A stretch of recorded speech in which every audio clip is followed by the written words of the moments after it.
మీరే చెప్పాలి. మళ్ళా విషయం చెప్తున్నాను, వారిలాగా మనం ఉండకూడదు. ఎవరు వాళ్ళు అంటున్నాను? అన్యులు. ఇంకా బుద్ధి లేని కన్యకులు. ఇంకా మీ నుంచి నాకు ఏదైనా జవాబు వచ్చిందో చూద్దాం. ఎవరు మాట్లాడకూడదు. వీడియో తీస్తున్నారు పిల్లలు, జాగ్రత్త. ఎందుకంటే కరెంట్ ఉంటే పిన్ ఉంటే ఏం రాదు. కరెంట్ లేదు కాబట్టి మీ శబ్దాలు ఏమాత్రం వచ్చినా కూడా అందులో పడిపోతాయి. వారిలాగా మనం ఉండకూడదు. బుద్ధి లేని కన్యకల్లాగనా, లేక అన్యజనుల మాదిరినా, ఇంకా భక్తిహీనుల్లాగా. ఇంకా పర్వాలేదు, ఏం చెప్పినా పర్వాలేదు. వారిలాగా మనం ఉండకూడదు. ఎవరు వారు అంటున్నాను నేను. అర్థమవుతుందా మీకు? నేను పురుషులు, మీరు చెప్పరా? చెప్పండి సహోదరుడు, చెప్పండి. ఎవరు వాళ్ళు? పాస్టర్ గారు, ఎవరిలాగా ఉండకూడదు మనం? ఎవరు వాళ్ళు? సోమరిపోతులు. ఇంకా నిద్రపోతులు కూడా చెప్పచ్చు. సోమరిపోతుల్లాగా మనం ఉండకూడదు. బద్దకస్తులాగా మనం, ఇజ్రాయేల్ ప్రజల్లాగా మనం ఉండటానికి వీలు లేదు. అదేందండి, అన్యజనులు కాదా? కాదు. భక్తిహీనులు కాదా? కాదు. బుద్ధి లేని కన్యకలు కాదా? కాదు. సోమరిపోతులు, బద్దకస్తులు కాదా? కాదు. అవైనా మార్చుకోవచ్చు. కానీ ఇజ్రాయెల్ ప్రజల్లాగా మనం ఉన్నట్లయితే ఏం జరగబోతుందో ఈరోజు మీతో నేను పంచుకోబోతున్నాను. దయచేసి విందాం. ఒకసారి ఒక ప్రాంతంలో ఫస్ట్ శాలరీ 5వ తారీఖు పడగానే ఆ కొడుకు ఆ రాత్రి వెళ్ళి వాళ్ళ అమ్మ నాన్న రూమ్కు వెళ్ళి ఒక 10-15 నిమిషాలు అక్కడే ఉండి ప్రార్థన చేసి అమ్మ పర్సులో నాన్న పర్సులో కొంత డబ్బును జమ చేసి వచ్చేవాడు. ఇది నెలల తరబడి జరుగుతూ ఉంది. ఆ భార్య ఒకరోజు చూస్తే భర్త లేడు, పక్కలో లేడు, మంచం మీద లేడు, ఎక్కడికి వెళ్ళాడు అని ఆమె చూసింది. ఎక్కడికి వెళ్ళాడు? 15 నిమిషాల తర్వాత తిరిగి వచ్చి పడుకున్నాడు. టాయిలెట్కి వెళ్ళాడా? లేదు. వాష్రూమ్కి వెళ్ళాడా? లేదు. బయటికి ఏమైనా వెళ్ళాడా? లేదు. అంతా చూసింది.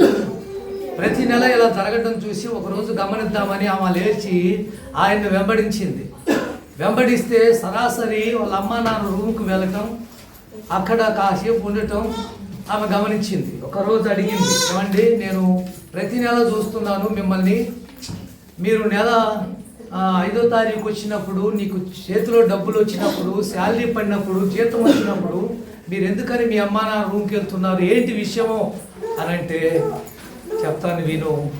నన్ను కష్టపడి కనిపెంచి వారు ఈరోజు ఈ స్థాయి నాకు తెచ్చారు. ఈరోజు ఒక మంచి ఉద్యోగం వచ్చిందంటే వారు పెట్టిన భిక్షే. ఈరోజు చక్కదనమైన నీలాంటి అమ్మాయి నాకు భార్యగా వచ్చిందంటే వారు చేసిన పనే.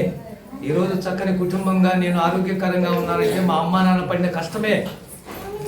అయితే నాకు శాలరీ పడిన వెంటనే కొంత డబ్బును మా అమ్మ పర్సులోను, కొంత డబ్బును మా నాన్న పర్సులోను పెడుతున్నాను. ఎందుకంటే మా నాన్నగారు మా అమ్మగారు ఎవరిని చేయి చాపి అడుక్కోవటానికి వీలు లేదు. ఆఖరికి నన్ను కూడా, ఆ కొడుకు అంటున్నాడు, ఆఖరికి నన్ను కూడా, అరే నాన్న 100 రూపాయలు ఇరా అని కొడుకును కూడా, కోడలుగా ఉన్న నిన్ను కానీ మా అమ్మ నాన్న చేయి చాపి నాకు 50 కావాలి, 100 కావాలి, 1000 కావాలి అడగటానికి వీల్లేదు. ఆ స్థితి మా అమ్మ నాన్నకు రాకూడదని నాకు శాలరీ పడిన వెంటనే కొంత ధనం తీసుకెళ్ళి వాళ్ళకి పెడుతున్నాం. వాళ్ళట 5వ తారీఖు శాలరీ పడిన 6వ తారీఖు ఆ పర్సులు తీయగానే డబ్బు చూసుకొని వాళ్ళిద్దరు మాట్లాడు, ఎంత మంచి కొడుకునిచ్చాడు దేవుడు. అడగకుండానే, చేయి చాపి అడగకుండానే, నోరు తెరిసి అడగకుండానే మా అవసరాలన్నీ నా కొడుకు తీరుస్తున్నాడే. అయ్యా, ఇలాంటి కొడుకులు అందరిళ్లలో ఉంటే తల్లిదండ్రులు ఈ రోజున భిక్షమెత్తుకునే పరిస్థితి రాదు, అనాథ ఆశ్రమంకు వెళ్ళే పరిస్థితి రాదు.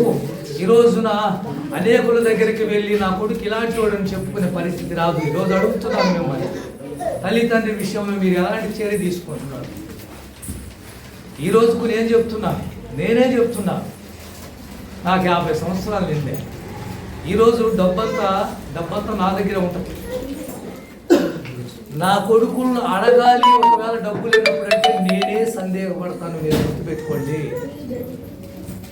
అది ఒక గిల్టీగా ఫీల్ అవుతాను. నమ్ముతారా మీరు నమ్ముతారా? మరి మీ అమ్మ నాన్న పెద్దవాళ్ళు అయ్యారు చూడండి.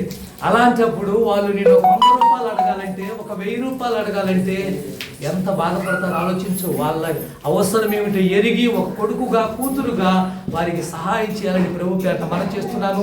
ఈ మాటలు ప్రతి బిడ్డలకు చెప్తున్నాను, మీరు పాటించాలని. వినండి, వారిలాగా మనం ఉండడానికి వీల్లేదు. ఎవరు వాళ్ళు? ఇశ్రాయేలు ప్రజలు. ఇప్పుడు చదువుతాను కొరింథీ రాసిన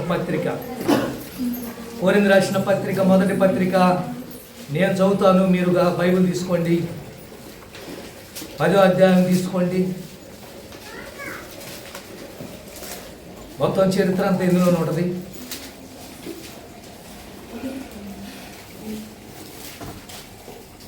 మొదటి వచనం నుంచి నేను చదువుతాను 12 వచనాల దాకా. సహోదరులారా, ఈ సంగతి మీకు తెలియకుండా నాకు ఇష్టం లేదు. అదేమనగా మన ఇతరులందరూ మేఘము క్రింద నుండిరి, వారందరూ సముద్రములో నడిచిపోయిరి. అందరూ మోషేను బట్టి మేఘములోను సముద్రం ఎక్కువ మంది దేవునికి ఇష్టలుగా ఉండకపోయిరి గనుక అరణ్యములో సంహరింపబడిరి. వారు ఆశించిన ప్రకారము మనము చెడ్డవాటిను ఆశింపకున్నట్లు ఈ సంగతులు మీకు దృష్టాంతలంగా ఉన్నవి. 7వ వచనం, జనులు తినుటకు త్రాగుటకు కూర్చుండి ఆడుటకు లేచిరి అని వ్రాయబడినట్టు వారిలో కొందరు వలె మీరు విగ్రహారాధకులై ఉండకుడి, మరియు వారి వలె మనము వ్యభిచరింపక ఉందుము. వారిలో కొందరు వ్యభిచరించినందున ఒక దినమునే 23,000 మంది కూలిరి. 9వ వచనం, మనం ప్రభువును శోధింపక ఉందుము. వారిలో కొందరు శోధించి సర్పం వలన నశించిరి. మీరు సనగకుడి. వారిలో కొందరు సనిగి సంహారకుని చేత నశించిరి. 11వ వచనం, ఈ సంగతులు దృష్టాంతలముగా వారికి సంభవించి యుగాంతమందున్న మనకు బుద్ధి కలుగుటకై రాయబడెను. చిన్న ప్రార్థన. ప్రేమ కలిగిన మా తండ్రి, ఈ మాటలు తండ్రి నాయన జ్ఞాపకం చేసుకోండి. ఇందులోంచి కొన్ని విషయాలు మేము నాయన తెలుసుకొని వాటి ప్రకారంగా నాయన మా జీవితాలు కట్టుకోవటానికి ఎలా ఉండాలో ఎలా ఉండకూడదో నేర్చుకునే కృప మా అందరికి దయచేయమని, కూడి వచ్చిన ప్రతి బిడ్డను నీ వాక్యం ద్వారా దర్శించి వినగల చెవి గ్రహించే మనసు ప్రసాదించమని యేసు నామములో ప్రార్థిస్తున్నాము తండ్రి, ఆమేన్. వినండి, వారిలాగా మనము ఉండకూడదు. ఇంచుమించు ఇందులో 5 విషయాలు నేను తీసిపెట్టాను. గుప్తంగానే మాట్లాడి ముగింపులకి నేను తీసుకుని వస్తాను. వీలైతే 12:30కి మనం ఈ ప్రార్థన క్లోజ్ చేసుకుందాం. ఒక ½ అవర్ దేవుని మాటలు విందాం. ఈ కొరింథీ రాసిన పత్రిక 10వ అధ్యాయము మొదటి వచనం కానించి మోషే గారు జరిగిన సంఘటనలు అపోస్తలుడైన పౌలు ఎత్తి రాశారు. వారందరూ బాప్తిస్మం ఎప్పుడు తీసుకున్నారు, వారందరూ పరలోకం ఎలా వెళ్తారని ఎవరిని అడిగితే వారు సముద్రంలో నడిచి వెళ్ళినప్పుడు సముద్రంలో బాప్తిస్మం పొందంటే ఇక్కడ రాయబడింది. ఆత్మ సంబంధమైనటువంటి నీళ్లు, ఆత్మ సంబంధమైన ఆహారం, ఆత్మ సంబంధమైన బండ క్రీస్తు, ఆ బండలో నీళ్లు తాగారు అని రాయబడింది. అయితే ఇక్కడ ఆఖరి మాట మనం చూసినట్లయితే 12వ వచనం 11వ వచనం, ఈ సంగతులు దృష్టాంతముగా వారికి సంభవించి యుగాంతమందున్న మనకు బుద్ధి కలుగుటకే వ్రాయబడెను. ఈ సంగతులను అపోస్తలుడైన పౌలు ఎందుకు రాశాడు? ఎత్తి రాయాల్సిన అవసరమే వచ్చింది. జరిగిన సంఘటనలు మళ్ళా తిరగెందుకు రాశాడు? ఆల్రెడీ ఇందాక మనం 78వ కీర్తన చదువుకున్నాము. 78వ కీర్తనలో మొత్తం కూడా ఇశ్రాయేలు ప్రజల గురించే, 106వ కీర్తనలో కూడా ఇశ్రాయేలు ప్రజల గురించే. ఏమండి, ఇక్కడ నిర్గమాకాండము, ద్వితీయోపదేశ కాండము, సంఖ్యాకాండము, లేవి కాండము, ఇవన్నీ కూడా ఇశ్రాయేలు ప్రజల గురించే. అయితే వాటిలో ఎత్తి ఇక్కడ ఎందుకు రాయాల్సి వచ్చింది అంటే, యుగాంతమందున్న మనకు దృష్టాంతములు అంటే చెడ్డ సంఘటనలు, ఇవన్నీ మంచి సంఘటనలు కొన్ని. ఈ చెడ్డ సంఘటనలు తిరిగి ఎందుకు రాయాల్సి వచ్చిందంటే, యుగాంతము అంటే అర్థమైంది వినాలిక. యుగాంతము అంటే అర్థమైంది చివరి రోజుల్లో ఉన్న మనము, అది యుగాంతం అంటే. ఆఖరి రోజుల్లో మనం ఉన్నాం. భూమి కంపించబోతుంది, భూమి ఆకాశం గతించబోతున్న యేసుక్రీస్తు రాకడా అది సమీపంగా ఉంది. చివరి రోజుల్లో మనం ఉన్నట్టు. యుగాంతం అంటే చివరి రోజులు. యుగాంతమందున్న చివరి రోజుల్లో మనం ఉన్నాం కాబట్టి మనకు బుద్ధి రావాలి, మనకు బుద్ధి కలగాలి. ఏం బుద్ధి కలగాలి? వాళ్ళు ఇలా ఉన్నారు, మీరు అలా ఉండొద్దు. వాళ్ళు ఇలా చేశారు, మీరు అలా చేయొద్దు. వాళ్ళు ఇలా చూశారు, మీరు అలా చూడొద్దు. వాళ్ళు ఇలా మాట్లాడారు, మీరు అలా మాట్లాడొద్దు. ఇది బుద్ధి రావాలి. వాడిలాగా నువ్వు ఉన్నావంటే నువ్వు కూడా అలా అయిపోతావు. అక్కడ రాయబడిన మాట ఇంచుమించు 3,000 మంది. ఎంతమంది? 23,000 మంది కూలిని. ఎందుకు 23,000 మంది కూలారు? అర్థమవుతుందా మీకు? యెహోవా కోపం ఎందుకు వారి మీద రగులుకుంది? ఎందుకని అరణ్యములో పిట్టలు రాలిపోయినట్టు, ఆకులు రాలిపోయినట్టు, నక్షత్రాలు రాలిపోయినట్టు యవనస్తులు కూలిపోయారు. మరలా అంశాన్ని చెప్తున్నాను, వారిలాగా మనము ఉండదు. అమ్మా మనము అంటే నన్ను కూడా కలుపుకున్నాను నేను. అందుకే మీరు అన్నా నేను వారిలాగా మనం ఉండడానికి వీల్లేదు. ఎందుకు వారు ఎలా ఉన్నారు? నెంబర్ వన్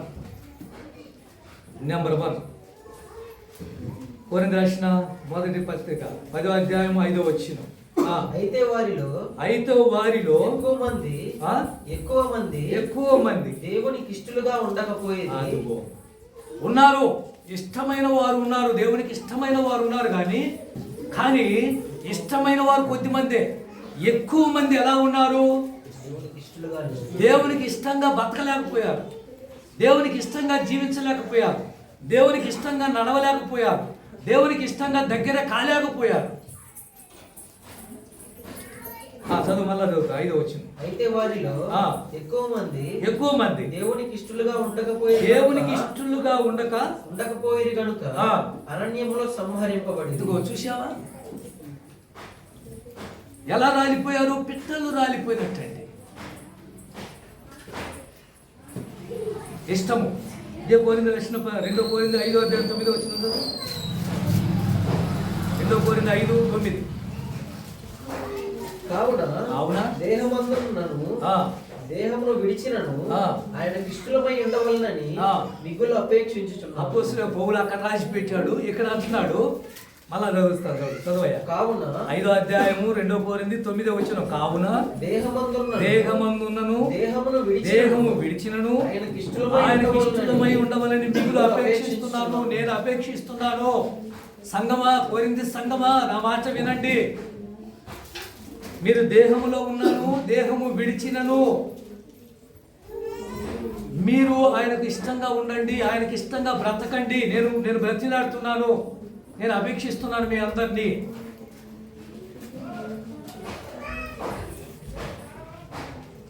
పన్నెండో అధ్యాయం సమూయేలు గ్రంథం 22వ వచనం. మొదటి సమూయేలు 12:22.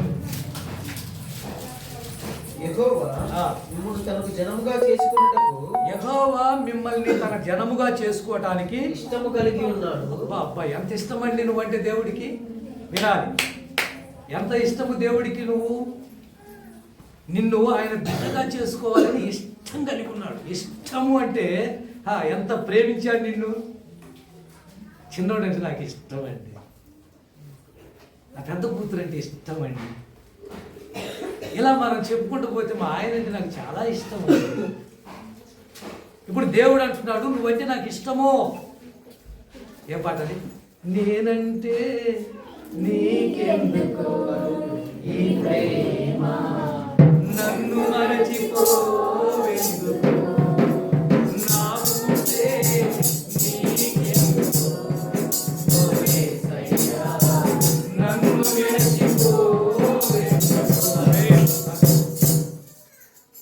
బాగా రాశాడు గుంటూరు రాశాడు.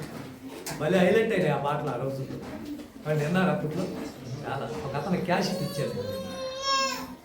పాస్టర్ గారు, నేను లారీకి వెళ్తుంటాను, మీరు ఏదన్నా క్యాష్ ఇచ్చి ఇవ్వచ్చు కదా, మీ చర్చి మీద పాటలు బాగా వినపడుతున్నాయంటే క్యాషెట్ ఇచ్చారు. అందులో ఈ క్యాషెట్ ఇచ్చాను నేను. ఆ పాటలు విని ఇతను ఇంటికి వచ్చాడు.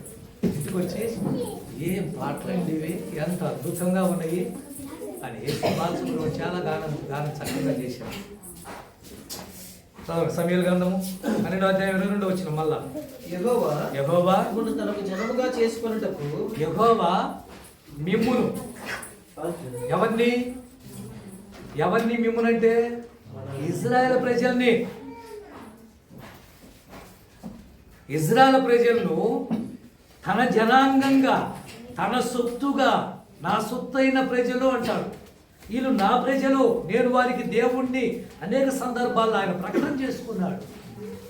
నిన్ను నమ్మి వీళ్ళు నా ప్రజలు అని చెప్పుకున్నాడు ఆయన. మరి నువ్వెలా ఉండాలి? తన జనాంగంగా చేసుకోవడానికి ఇష్టము కలిగి ఉన్నాడు. నిన్ను ఆయన బిడ్డగా స్వీకరించడానికి ఇష్టం కలిగి ఉన్నాడు. ఆయన కుమారుడుగా కూతురుగా ఉండాలని ఇష్టం కలిగి ఉన్నాడు. మరి నువ్వు చేసిందేంటి? ఎంతకు ఏమి ఇష్టం కాని పనులు చేసి ఉంటారు వీళ్ళు? ఇజ్రాయెల్ ప్రజలు దేవునికి ఇష్టం కాని కార్యాలు ఏం చేసి ఉంటారు? సామెతల గ్రంథానికి వెళ్ళండి, 11:20 వచ్చింది.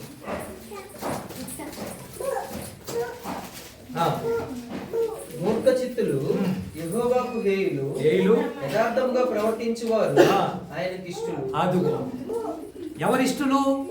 ఎవరిని ఇష్టపడుతున్నాడు ఆయన? యథార్థంగా ఉండాలని, ఆయన ప్రజలుగా ఉండాలని ఏర్పాటు చేసుకొని, ఎన్నుకొని, నిన్ను పిలుచుకొని, అబ్రహాము సంతానంగా ఏర్పాటు చేసుకొని, అబ్రహాం, ఇస్సాకు, యాకోబు దేవుడిని అని చెప్పుకోవడానికి సిగ్గుపడలేని దేవుడు ఇజ్రాయెల్ ప్రజల దేవుడిని, ఇజ్రాయెల్ దేవుడిని అని చెప్పుకోవడానికి సిగ్గుపడుతున్నాడు. ఎందుకో?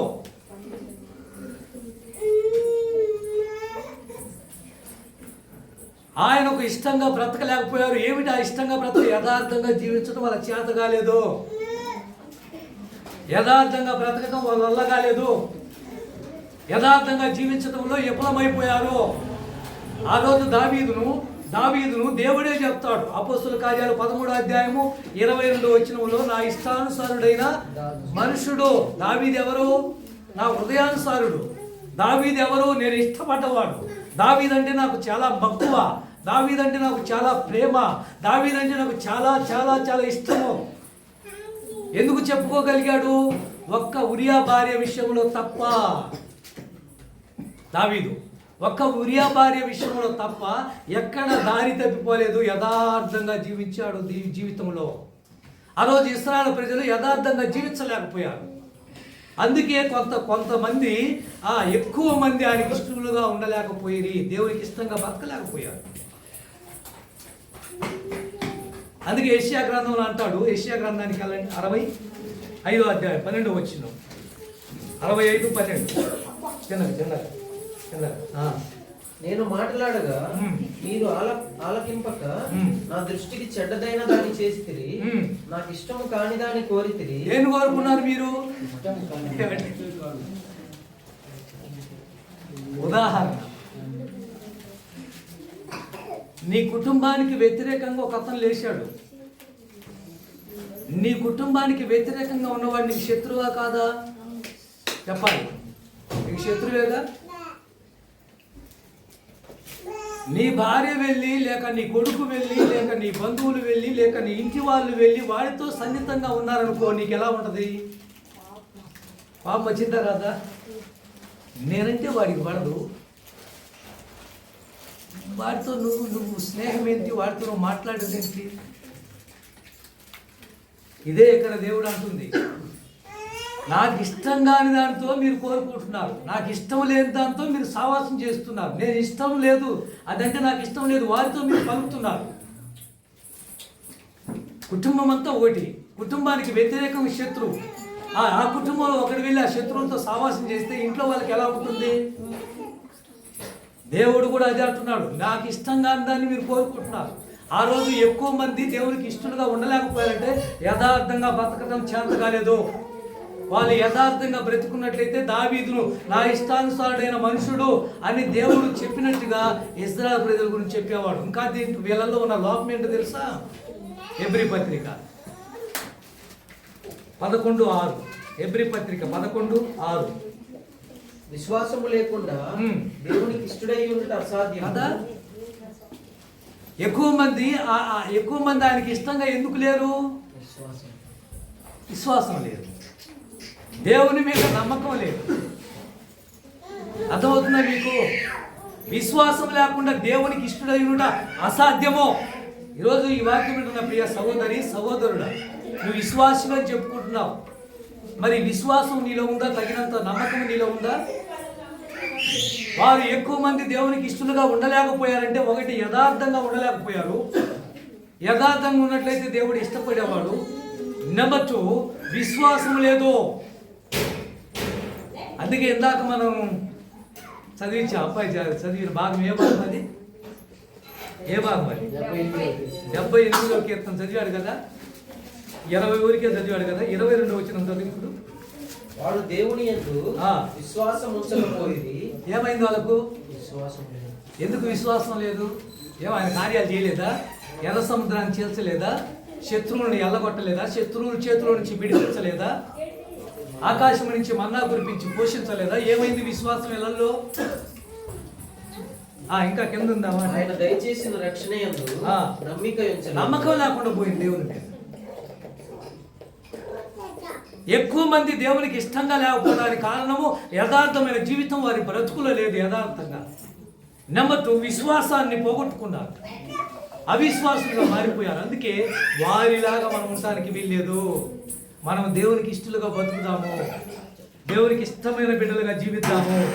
అందుకే ఇష్టమైన బిడ్డలకు దేవుడిచ్చే ఒక వాగ్దానం మీకు చూపించారా? 18వ అధ్యాయం కీర్తనలు 19వ వచనం. 18, 19 కీర్తనలు 18వ అధ్యాయం 19వ వచనం. విశాలమైన స్థలమునకు ఆయన నన్ను తోడుకొని వచ్చాను. నేను ఆయనకి ఇష్టడను గనుక నన్ను తప్పించాను. చూసావా? నువ్వు ఇష్టంగా దేవునికి ఇష్టమైన బిడ్డగా బతుకు. ప్రమాదం వచ్చినప్పుడు తప్పకుండా ఆయన నిన్ను కాపాడుతాడు. అనారోగ్యం వచ్చినప్పుడు తప్పకుండా ఆయన స్వస్థపరుస్తాడు. ఆపద వచ్చినప్పుడు తప్పకుండా ఆయన విడిపిస్తాడు. ఇబ్బందులో ఉన్నప్పుడు తప్పకుండా నీతో నిలబడతాడు. శ్రమలో ఉన్నప్పుడు నీకు తోడై ఉంటాడు. ఎప్పుడు నేను ఆయనకి ఇష్టడుని కనుక ఆయన నన్ను తప్పించాను. ఇష్టమైన భార్య కోసం ఏమైనా తెచ్చిపెట్టే భర్తలు లేరా? ఇష్టమైన భర్త కోసం ఏ వంటలైనా చేసి పెట్టే భార్య లేరా? చేసి పెడతారు. ఇష్టపడే తల్లిదండ్రుల కోసం, ఆ తల్లిదండ్రుల సంతోషం కోసం ఏమైనా చేసే కొడుకులు కూతురు లేరా? ఉన్నారు. మరి దేవునికి నువ్వు ఇష్టడు అయితే నీ కోసం ఏమైనా చేయడా? తప్పకుండా చేస్తాడు. వినండి, మొట్టమొదటిగా వారిలాగా మనం ఉండకూడదు. ఏం చేశారు వాళ్ళు? నెంబర్ 1, దేవునికి ఇష్టలుగా ఉండలేకపోయారు. మనము దేవునికి ఇష్టలుగా బతుకుదాం. నెంబర్ 2, రెండో మాట అమ్మాయి బయట ఎవరు? బయట సబ్మిట్ చేయరు. నెంబర్ 2, రెండో మాట 10వ అధ్యాయం 6వ వచనం. కొరింథీ రాసిన మొదటి పత్రిక 10వ అధ్యాయం 6వ వచనం. మొదటి కొరింథీ 10:6. వారు ఆశించిన ప్రకారం మనము చెడ్డవాటిని ఆశించకుండా. ఈ సంగతులు మనకు దృష్టాంతములు. ఎందుకు రాసి పెట్టాడు? వారు పాడైపోయారు, వారి కుటుంబాలు పాడైపోయాయి, వాళ్ళ యవనస్తులు కూలిపోయారు. ఏం ఆశించారు వాళ్ళు? చెడ్డవాటిని ఆశించారు, విఫలమైపోయారు, నాశనం చేయబడ్డారు. మనం అలా ఉండొద్దు. అపోస్తలుడైన పౌలు అంటున్నాడు కొరింథీ సంఘంతో, మీరు అలా ఉండొద్దు. వారిలాగా చెడ్డవాటిని ఆశించకండి. ఆశపడు. ఏం ఆశపడాలి? మంచిది ఒకటి ఉంది.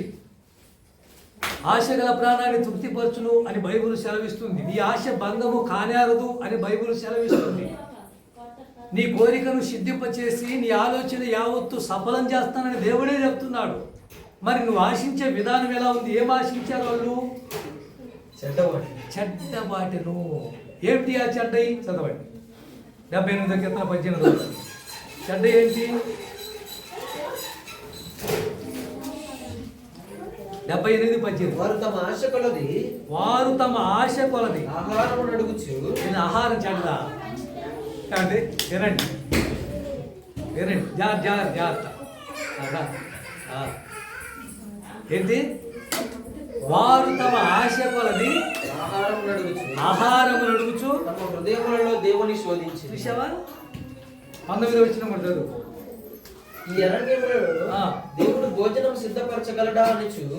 వారు దేవునికి విరోధంగా మాట్లాడేది. ఇప్పుడు సంఖ్యాకాండం 11వ అధ్యాయం 4వ వచనానికి వెళ్ళి చెడ్డది ఏంటి? చెడ్డదంటే మీరు ఏదో అనుకుంటున్నారు.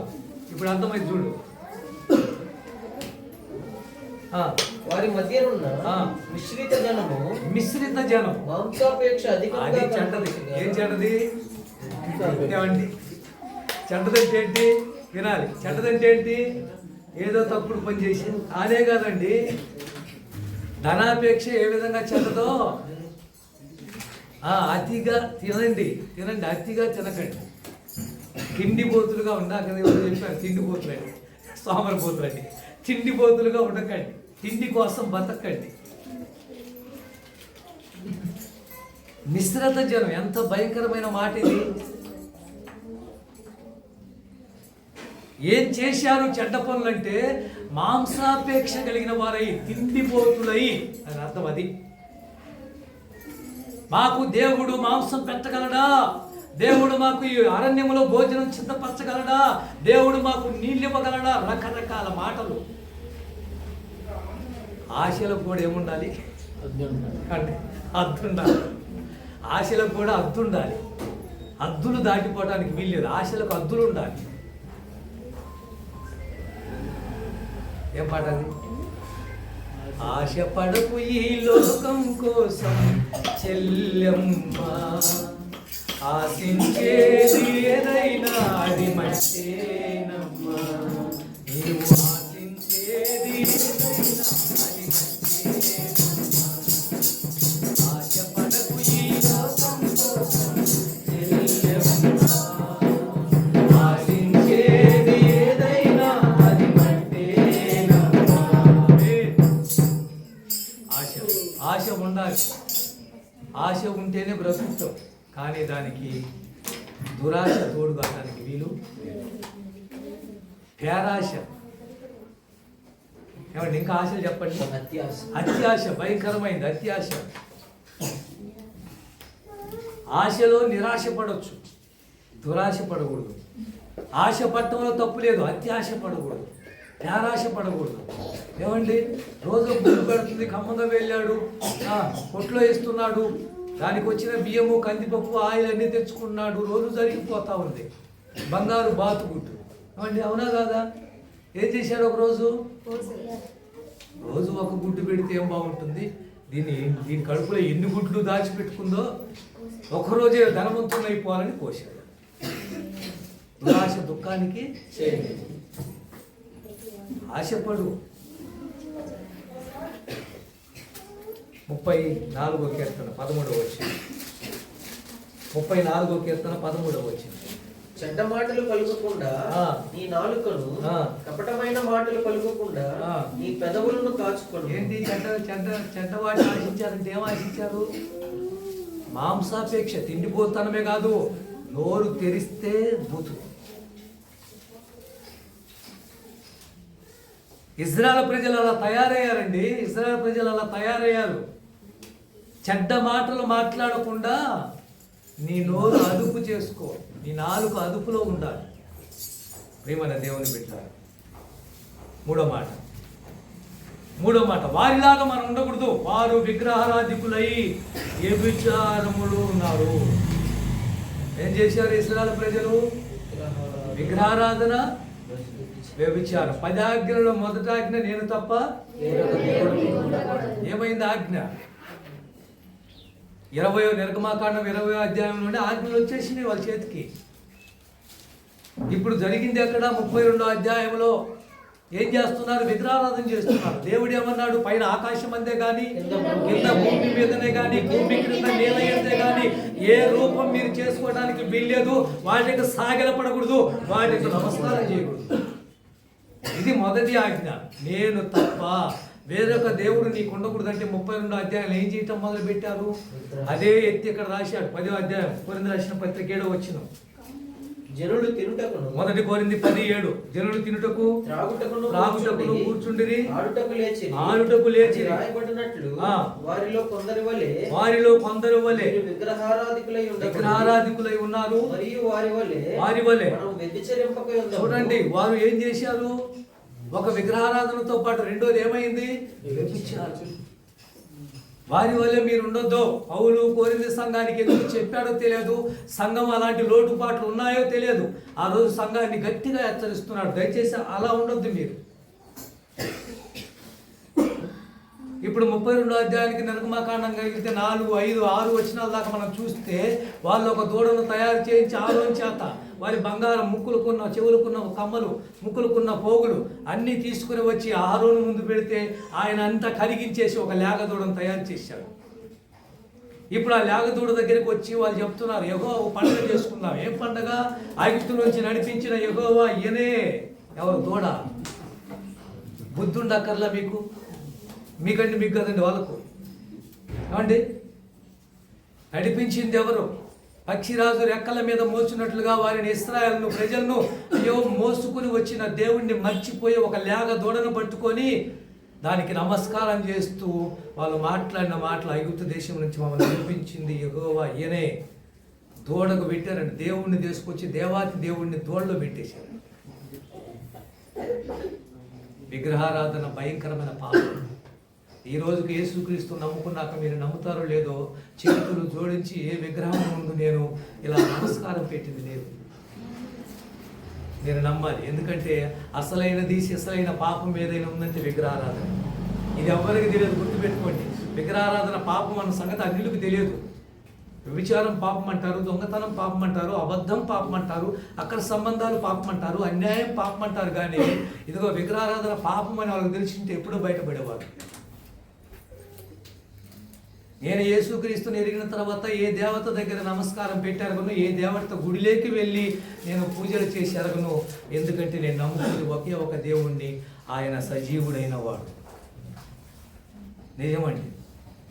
మన దేవుడు మాట్లాడేవాడు, మన దేవుడు సజీవుడు, ఆయన ఏమైనా చేయటకు సమర్థుడు, శక్తివంతుడు. అలాంటి దేవుణ్ణి దూడలో ప్రవేశింపచేసి ఈ దూడే మమ్మల్ని విడిపించింది. అక్కడ ఏం జరిగిందో తెలుసా మీకు? 32 అధ్యాయం 6వ వచనం.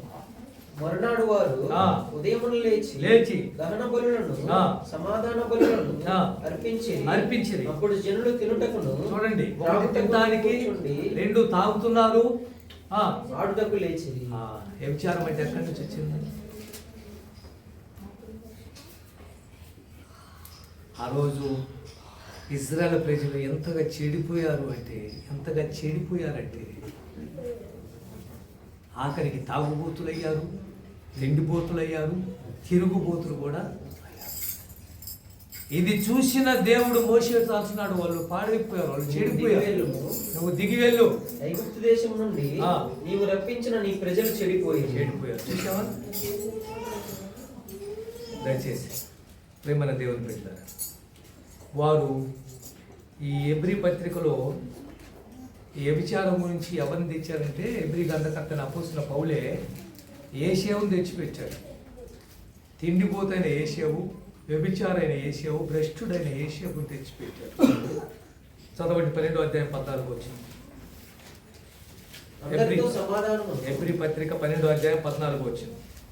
అందరితో సమాధానమును పరిశుద్ధతయు, మనం ఉండవలసిన తీరు చెప్తున్నాడు. అందరితో సమాధానంగా ఉండండి, పరిశుద్ధత కలిగి ఉండండి, ప్రయత్నించండి. పరిశుద్ధత లేకుండా ఎవడును ప్రభువును చూడడు. మరి వీళ్ళెవరు?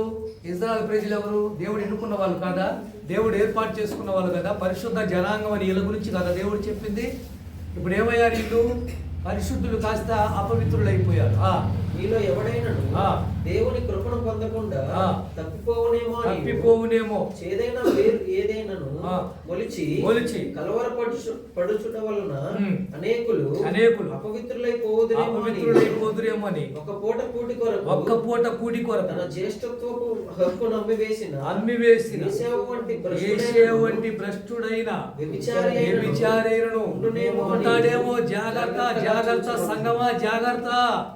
మీరు పరిశుద్ధులుగా ఉండాలని దేవుడు పిలిచాడు. మీరేంది ఇలా అయిపోయారు? తిని తాగుతున్నారేంటి? గంతులేస్తున్నారేంటి? అరే గుడ్ ఫ్రైడే వస్తే మీకు తెలుసో తెలియదు, లారీలు కట్టుకొని యేసు ప్రభు సిలువనేసి డాన్సులు వేసుకుంటా మొంగలు చూశారు సార్ మీరు? అమ్మ చూశారు?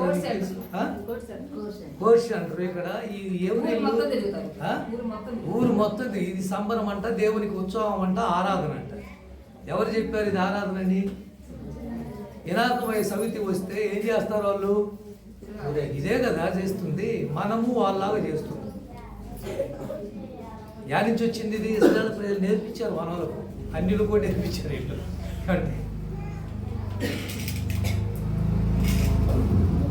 జాగ్రత్త జాగ్రత్త. భ్రష్టుడైన యేషయ ఎందుకు భ్రష్టుడైపోయాడు? వ్యభిచారం. ఎందుకు భ్రష్టుడైపోయాడు? తిండిపోతారు, తాగుపోతారు, తిరుగుపోతారు. వారిలాగా మీరు ఉండొద్దు. వారు ఇశ్రాయేలు ప్రజలు ఎలా ఉన్నారు? విగ్రహారాధికులై ఉన్నారు. ఏ చెట్టుకు లేక ఏ ఎండకు ఆ గొడుగు పెట్టేవాళ్ళు లేదా? మన సంఘంలో ఉన్నారు అలాంటి వాళ్ళు. ఉండకండి. ఆడికి వెళ్తే ఆడదన్నం పెట్టడం, ఏడికి వెళ్తే దండం పెట్టడం. మా అక్క రమ్మంది, ఒళ్ళు రమ్మ గుడి దాకా రమ్మంది, అందుకే వెళ్ళాను అక్క. మూర్ఖుల ఈ తరం వారికి మీరు. నాలుగో మాట ముగింపులేక మనం వచ్చాం. నాలుగో మాట, వారిలాగా మనం ఉండొద్దు. 10వ అధ్యాయం 9వ వచనం, కొరింథీయులకు రాసిన పత్రిక. మనము ప్రభువును శోధింపక ఉందుము. మనము ప్రభువును శోధింపక ఉందుము. వారిలో కొందరు శోధించి సర్పము వలన ఏమయ్యారు? ఈరోజు ఎంతమంది శోధించేవాళ్ళు? ఎంతమంది దేవుణ్ణి శోధించేవాళ్ళు?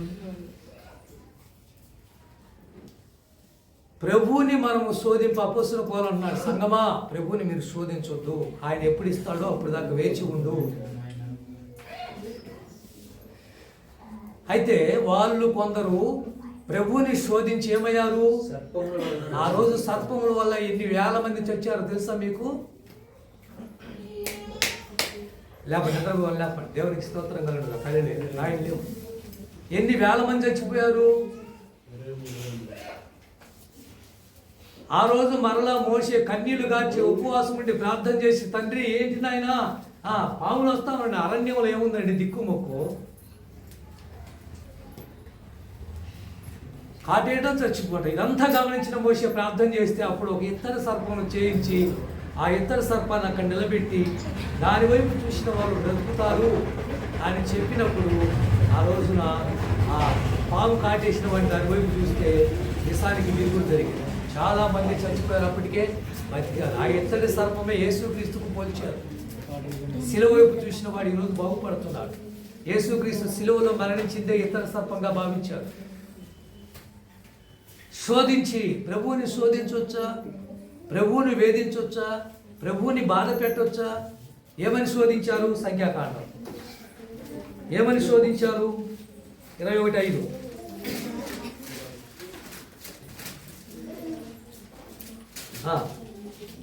కాగా ప్రజలు దేవునికి మోషేకును విరోధముగా మాట్లాడి అరణ్యంలో చచ్చుటకు ఐగుప్తులను దేవుడిని శోధించారు, సేవకుల్ని. నిర్గమకాండము 17వ అధ్యాయం 2వ వచనంలో పూర్తిగా ఎవరైనా కనిపించింది అక్కడ. 17:2 నిర్గమకాండం. మంచిలో నీళ్ళిమ్మని అడగగా మోషే మీరు నాతో వాదింపనేలా యెహోవాను శోధింపనేలా శోధింపు. ఒకటే దేవుణ్ణి శోధించి బాధ పెట్టి ఏడిపించటం. శోధించటం అంటే ఏడిపించటం. దేవుణ్ణి ఏడిపించే స్థితికి వచ్చారు. యేసు ప్రభువుని ఆ రోజు అపవాది వచ్చి అరణ్యానికి తోలుకొని వెళ్ళిపోయింది. 40 రోజులు ఉపవాసం ఉన్న యేసు ప్రభువుని అపవాది శోధించి అని రాయబడింది.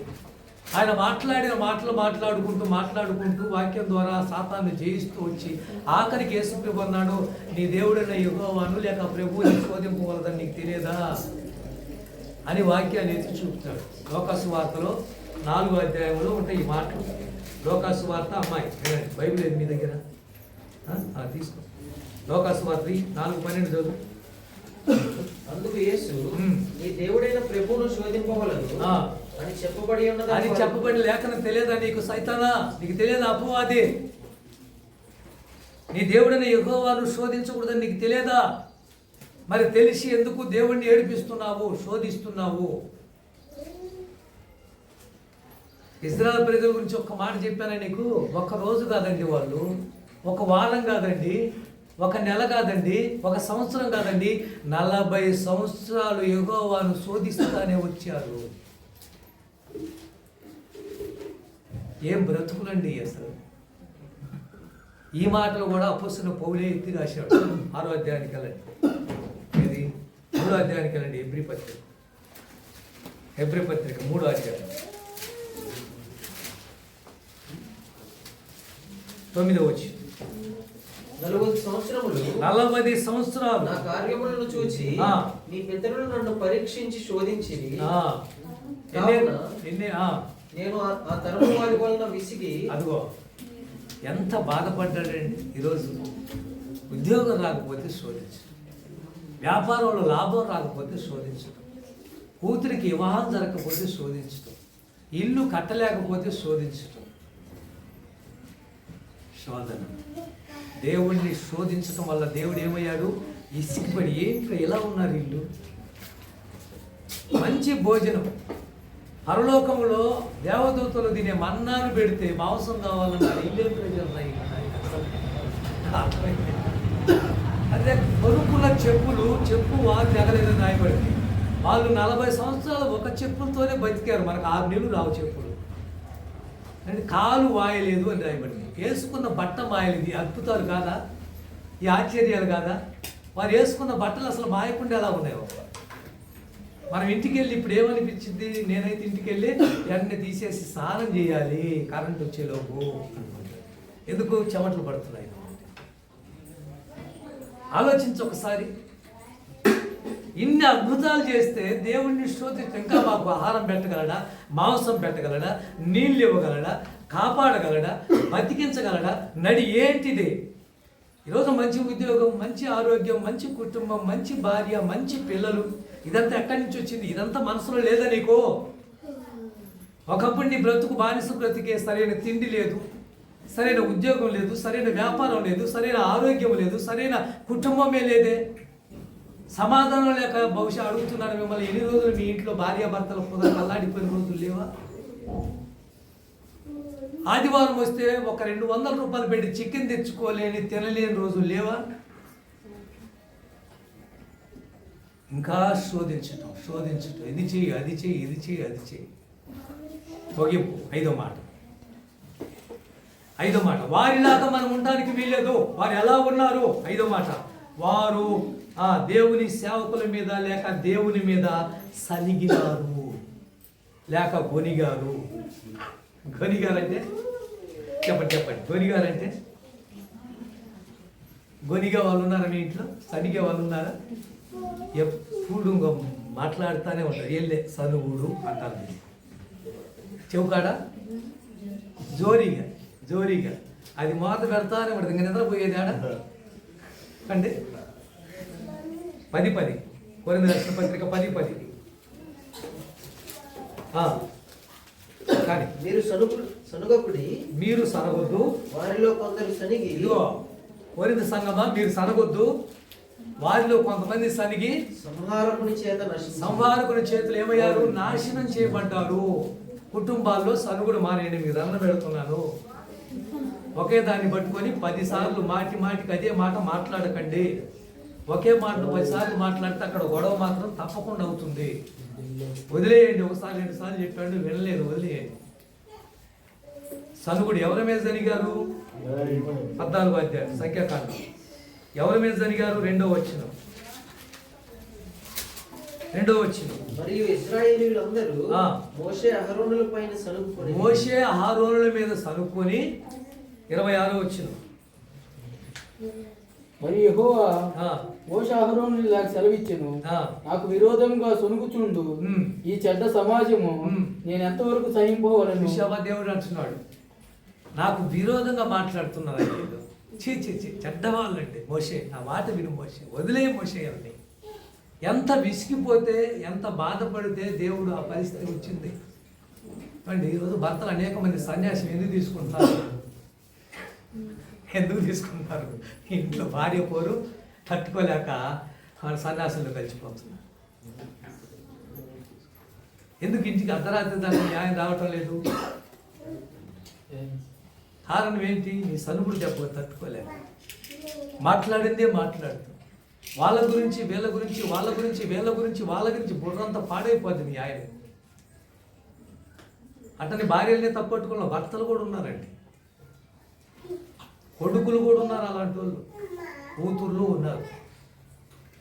ఇక కోడళ్ళు అంటావా, ఇంకా వాళ్ళు మహారేంజిలో ఉన్నవాళ్ళు కూడా ఉన్నారు. యాకోబు గారు ఏమన్నాడు, 5వ అధ్యాయం 9 వచ్చినప్పుడు యాకోబు గారు ఏమన్నాడు చూడు, యాకోబు పత్రిక 5వ అధ్యాయం 9 వచ్చినప్పుడు ఏమన్నాడు చూడు, సహోదరులారా మీరు తీర్పు పొందకుండా నిమిత్తము ఒకరి మీద ఒకరు సనుగకుడి. ఏం చేయాలి సంఘంలో, ఎలా ఉండాలి కుటుంబంలో అంటే ఒకరి మీద ఒకరు గుజుగుజుగు చెవులు ఏం చెబుతుందో నాకు అర్థం కాదు, ఎవరి గురించి చెప్తారో అర్థం కాదు. బైబిల్ దానికి ఒప్పుకోదే నువ్వు చేసే పనికి. సహోదరులారా మీరు తీర్పు పొంద నిమిత్తం ఒకరి మీద ఒకరు సనుగకుడి. అనగుపడి న్యాయాధిపతి వాకిట నిలిచి ఎక్కడున్నాడు, దేవుడు చూస్తున్నాడు, నువ్వు మాట్లాడే దేవుడు చూస్తున్నాడు. ఆ రోజు అనుకున్నారు ఎవరు, మోషే మీద, మోషే భార్య మీద. ఎవరు, అహరోను మిరియాం. ఏమని సరిగారు, ఖరీదాన్ని చేసుకున్నాడని మాట్లాడింది మిరియాం.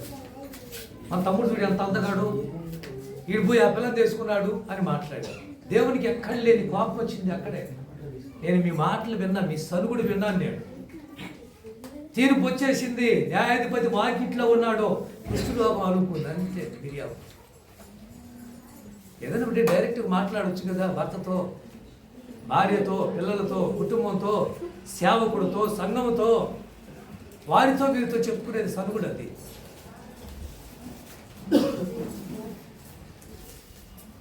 పిలుపులు రాసిన పత్రిక 2వ అధ్యాయం. ఇప్పుడు ఏమన్నాడు పిలుపు గారు, పిలిపి సంఘానికి పౌలు గారు ఏమన్నాడు, 2వ అధ్యాయం 14 వచ్చింది. మీరు మూర్ఖమైన ఒక్క జనం మధ్య, అమ్మా సంగమా, ఇది మీకు మనకే మనందరికీ, మీరు మూర్ఖమైన వక్ర జనము మధ్య నిరపరాధులను నిష్కలంకులను అనింద్యులనైన దేవుని కుమారులగునట్లు సనుగులను సంశయములను మాని సమస్త కార్యములను చేయండి. మంచి కార్యాలు తలపెట్టండి. మూర్ఖ జనం మధ్యలో మనం ఉన్నాం, వక్ర జనం మధ్యలో మనం ఉన్నాం, అన్య జనుల మధ్య మనం ఉన్నాం, అన్యాయం చేసే ప్రజల మధ్య మనం ఉన్నాం, పాపం చేస్తున్న వారి మధ్యలో మనం ఉన్నాం, నీచమైన కార్యాలు ఒడిగడుతున్న వారి మధ్యలో మనం ఉన్నాం, అక్రమాలుగా జీవిస్తున్న వారి మధ్య మనం ఉన్నాం, జోదగాల మధ్య మనం ఉన్నాం, త్రాగుబోతుల మధ్య మనం ఉన్నాం. జాగ్రత్త.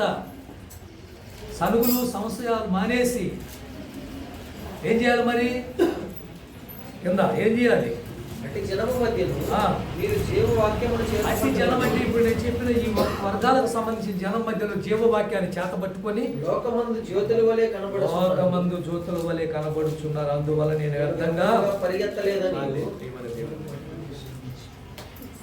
5 విషయాలు వారిలాగా దయచేసి ఇశ్రాయేలు ప్రజల్లాగా మనం ఉండడానికి వీల్లేదు. మనం అలా ఉన్నామంటే వారి మాదిరిగా మన కుటుంబాల్లో బహుశా దేవుని కోపం రగులుకోవచ్చు.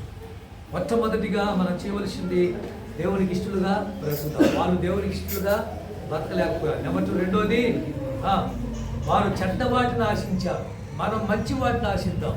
నా కొడుకు మంచి ఉద్యోగం చేయాలి, నా ఇంటికి ఒక మంచి కోడలు రావాలి, నేను మంచి స్థలం కొనుక్కోవాలి, నేను మంచి ఇల్లు కట్టుకోవాలి, నా ఆత్మీయ జీవితం వెలిగించుకోవాలి, పడిపోకుండా నేను నిలబడాలి, నీతిమంతుడిగా పరిశుద్ధంగా జీవించాలి. మంచి ఆలోచనలు మైండ్లో వస్తే మంచి కళలు నీకు వస్తాయి. నెంబర్ 3, మూడోది వారు విగ్రహారాధికులు వ్యభిచారులుగా ఉన్నారు. దయచేసి విగ్రహారాధనకి వెళ్ళకండి. ఏ గుడికి పడితే ఆ గుడికి వెళ్ళదు. ఎవరికి పడితే వారికి నమస్కారం చేయకండి. మనల్ని సృష్టించిన వాడు, మనల్ని పుట్టించిన వాడు, మన కోసం ప్రాణం పెట్టిన వాడు ప్రభువైన క్రీస్తు. వారి మాదిరిగా మనం వ్యభిచారిగా ఉండటానికి వీలు లేదు. 4వ మాట, వారు దేవుణ్ణి శోధించారు. ఎప్పుడు శోధించమని ఉంది బైబిల్లో చెప్పండి. ఆఖరిగా శోధించాలి దేవుణ్ణి ఎప్పుడు చెప్పండి. నాకు ఒకటి చెప్పండి. దేవుణ్ణి శోధించాలి, ఎప్పుడు శోధించాలి? ఈరోజు గిఫ్ట్ ఎవరికి ఇచ్చాం? మనం ఎవరికి ఇచ్చాం? ఏ టీంకి ఇచ్చాం? 10వ వంతు ఇస్తున్నారు. ప్రతి నెల క్రమంగా పొదుపు ఇచ్చినట్టుగా ఎవరు ఇస్తున్నారు కాబట్టి ఆ టీంలో మనం గిఫ్ట్ ఇచ్చాం. ఈ 10వ భాగం ఇచ్చిన వారికి మలాకి గ్రంథం 3వ అధ్యాయం 10వ వచనంలో నేను ఆకాశపు వాకిళ్ళను విప్పి అంటాడు. ఎప్పుడు ఇప్పుతాడు ఆకాశపు వాకిళ్ళు? నా మందిరములో ఆహారం ఉన్నట్లు 10వ భాగం అంతయు 10వ భాగం అంతా రావాలి. 10వ భాగం అంతయు నా మందిరపు నిధిలోనికి తండి దీన్ని చేసి ఇప్పుడు మీరు శోధించాలి. ఎప్పుడు? మీరు కానుక ఇచ్చిన తర్వాత 10వ భాగం ఇచ్చిన తర్వాత పాస్టర్ గారికి ఇచ్చేసాము, నాకు కొత్త ఆకాశ భాగం కాదు. మీరు నేను సపోర్ట్ చేస్తాను, ప్రభువా బిడ్డలను దీవించు, నెలంతా కాపాడు, వారికి సమృద్ధి. మీరేం చేయాలి? ప్రభువా నేను ఇచ్చిన భాగం, నేను అనుకున్న భాగం ఇచ్చేసాను, ఇప్పుడు నువ్వు దేవుడిని శోధించాలి, ఇప్పుడు దేవుడిని నువ్వు అడగాలి.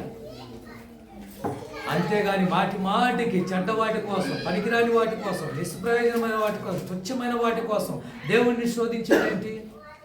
అవసరమైనది ఏంటి? ఈ నెలలో 10వ భాగం ఇచ్చానయ్యా, నన్ను ఆశీర్వదించి. అప్పుడు ఆకాశపు వాకిళ్ళను విప్పి పట్టదంత విస్తారమైన దీవెనలు కొమ్మరించును. 5వది, వారు దేవుని సేవకుల మీద, దేవుని మీద సనిగారు. సనిగిన వాళ్ళు ఏమయ్యారు? సంహారకుని చేతిలో నాశనమైపోయారు. ఇంట్లో సనుగుడమ్మ, ఇంట్లో గోల, చాలా ఇబ్బంది. దయచేసి కుటుంబాల్లో నెమ్మది, సమాధానం, సంతోషం చాలా అవసరం. మాట్లాడుకోండి, భార్యాభర్తలు మాట్లాడుకోండి, తల్లి బిడ్డలు మాట్లాడుకోండి, అత్తగోడళ్ళు మాట్లాడుకోండి. ఏమండి, ఇలా మాట్లాడుకున్నప్పుడు సమస్య పరిష్కారం అవుతుంది. కానీ గొడవ పట్టడం వల్ల ఏ సమస్య పరిష్కారం? 5 మాటలు దేవుడు మనతో మాట్లాడాడు. దయచేసి ఇజ్రాయెల్ ప్రజలు అలా ఉన్నారు, మనం అలా ఉండడానికి వీలు లేదు. దేవుడి మాటలను దీవించి ఆశీర్వదించును గాక.